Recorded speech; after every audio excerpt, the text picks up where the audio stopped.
വർദ്ധിച്ചുവരുന്ന മയക്കുമരുന്ന് ലഹരി മാഫിയ വ്യാപനത്തിനെതിരെ ഡിവൈഎഫ്ഐ കോതമംഗലം ബ്ലോക്ക് കമ്മിറ്റി ജനകീയ ജാഗ്രതാ സമിതി രൂപീകരിച്ചു.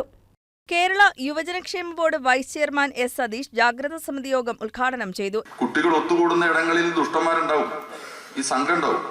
അപ്പോൾ ബോധവൽക്കരണം വളരെ പ്രധാനപ്പെട്ടതാണ്.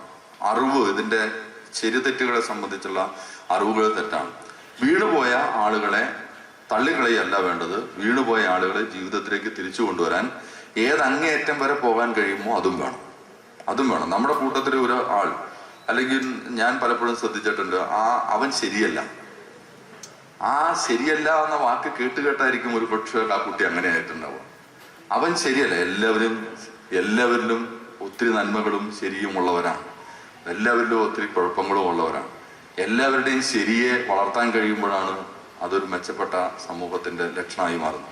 ഇപ്പൊ നമ്മൾ പോകുമ്പോൾ നമ്മുടെ കുട്ടികൾ അത് ശരിയല്ല എന്നുള്ളതല്ല, അവന്റെ തെറ്റേതാണ് എന്ന് അവനെ ബോധ്യപ്പെടുത്താൻ അവന്റെ അച്ഛനോ അമ്മയോ പറഞ്ഞാൽ ചിലപ്പോൾ ബോധ്യപ്പെട്ടോന്നില്ല. നിങ്ങൾ സുഹൃത്തുക്കൾക്ക് ബോധ്യപ്പെടുത്താൻ കഴിയും, സമൂഹത്തിലെ മറ്റു പലർക്കും പറഞ്ഞ് ബോധ്യപ്പെടുത്താൻ കഴിയും, ഈ കൂട്ടായ്മകൾക്ക് ബോധ്യപ്പെടുത്താൻ കഴിയും. അപ്പൊ ആ നിലയിൽ ഒരു വലിയ ജാഗ്രതയോടെയുള്ള ഒരു തുടർ പദ്ധതി ആവശ്യപ്പെടുന്ന ഒരു ബൃഹത്തായ കാര്യമാണ് ഡിവൈഎഫ്ഐ ഏറ്റെടുക്കുന്നത്.